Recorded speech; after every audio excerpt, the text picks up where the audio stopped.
chamo Rafaela e sejam muito bem-vindos a mais um programa do Naturezas Brasil, onde nós vamos trazer vários convidados especiais para discutirmos vários aspectos sobre a energia eólica.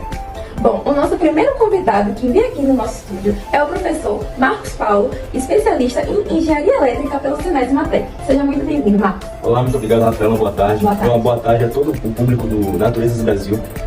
Saibam que é uma honra estar aqui podendo contribuir para uma pesquisa tão rica quanto essa. Nós estamos agradecendo a sua visita. Bom, o estúdio aqui é todo seu para responder algumas perguntas que a nossa assessoria me enviou, tá bom? Beleza, vamos nessa. A primeira pergunta é a seguinte: a fonte de energia eólica é considerada de energia limpa? E quais seriam as suas vantagens e desvantagens? Bom, a primeira coisa que nós temos que entender é que a energia eólica é a energia mais limpa que nós temos em todo o nosso planeta, pelos seguintes fatos.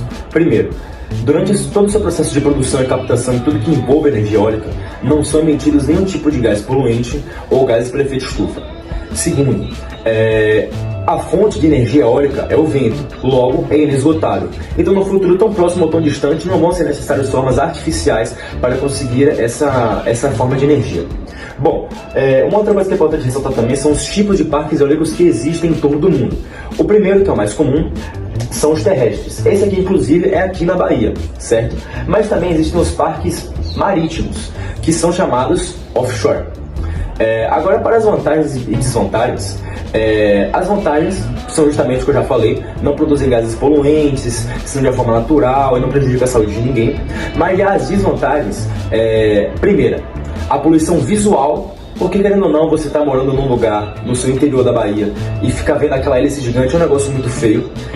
Segundo, a poluição sonora, que acaba incomodando vários moradores dos interiores de todo mundo e principalmente do Nordeste.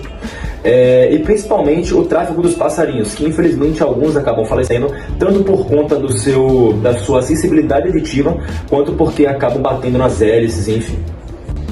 Muito obrigada, Marcos, pelos esclarecimentos. Agora, a segunda pergunta é a seguinte: como é que funciona os aerogeradores que transformam o vento em energia? Pronto, vamos lá. É um pouco complexo, mas acho que eu consigo trazer de uma forma mais simples para que todos entendam. Vamos lá. Aqui temos a estrutura interna de aerogerador, ou mais comumente conhecidos como aquelas hélices gigantes. E vamos lá.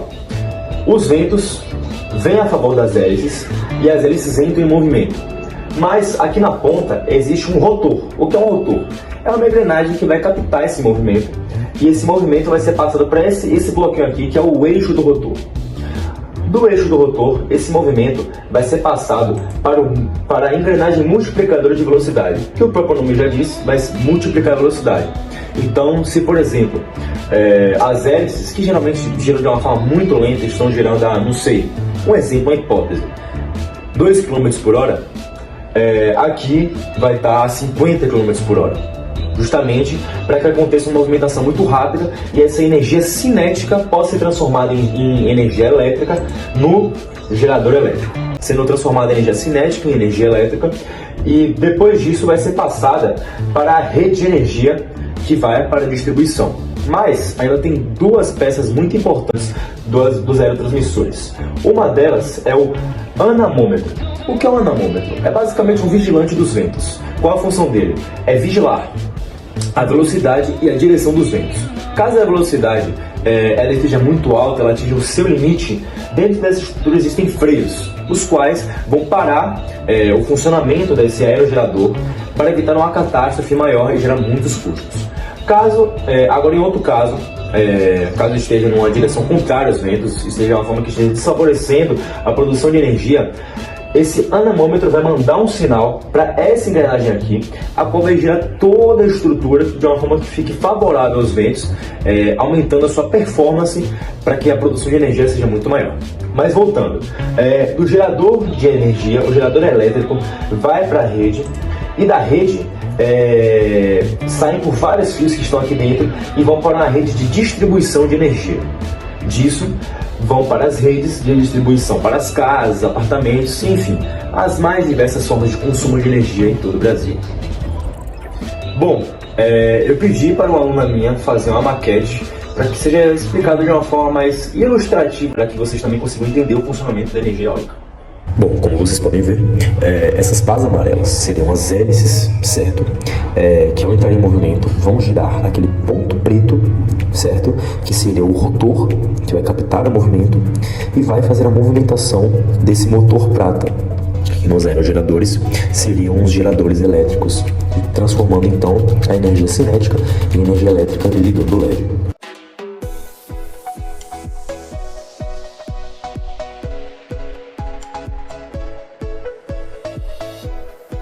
Bom, Marcos, muito obrigada pelas suas respostas, tá? Foi muito esclarecedor, foi uma honra tê-lo aqui. Eu que agradeço pela oportunidade e também agradeço a toda a audiência do Naturezas do Brasil pela presença. Bom, agora nós vamos para lá para Tucano, no interior daqui da Bahia, com o nosso repórter Gabriel Reis.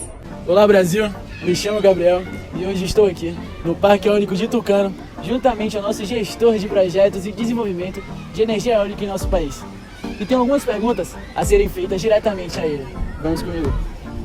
Boa tarde, João. Tudo bem? João, me conte. Essa modalidade de energia pode ser utilizada em todo o país?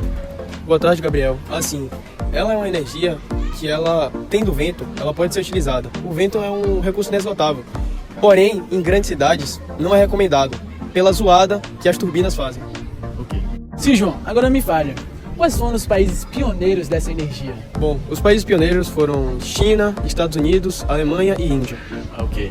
João, me fala, quais são os estados brasileiros que mais investem nessa modalidade de energia? Os estados que mais investem, disparadamente, são Bahia e Rio Grande do Norte. Logo em seguida, com números bem abaixo, vem Ceará, Piauí e Rio Grande do Sul. Ok, João, muito obrigado, viu? João, me fale, por que nas últimas décadas no Brasil não houve investimento nessa modalidade de energia? Infelizmente, como você sabe, o nosso país é um país um tanto quanto um pouco atrasado. Então, novas tecnologias e novas coisas demoram tanto quanto um pouco para chegar no nosso país. Nas últimas décadas, era muito utilizado, como ainda é hoje, a energia por meio das hidroelétricas e das termoelétricas, porém, apenas elas duas eram utilizadas. E uma maneira da energia ser diversificada no setor, começaram-se a utilizar da energia eólica. A energia eólica hoje, basicamente, corresponde do Brasil, 85% é feita no Nordeste. 94% dos parques eólicos são do Nordeste. Então, podemos perceber, tanto por ser uma energia que não causa poluição, quanto por uma energia que é renovável, que é um ótimo investimento, tanto para o investidor pessoal, quanto para o governo em si. Ok, João, muito obrigado, viu? Muito interessante saber sobre os investimentos da energia eólica. Muito obrigada ao nosso repórter Gabriel Reis e ao nosso convidado especial. Agora nós vamos passar para a nossa outra repórter, Ana Beatriz, que estará com um especialista em física para tirar mais dúvidas sobre a energia eólica. Tarde. Como você vê o potencial dessa energia eólica dentro do Brasil? Junto com a energia solar, por causa do tamanho do nosso litoral e a posição do Brasil dentro do nosso planeta, a energia eólica ela é de grande potencial, de grande possibilidade de uso, e dentro das energias sustentáveis ou mais sustentáveis, é preciso dizer que não existe energia completamente limpa, isso é uma mentira dentro da ciência.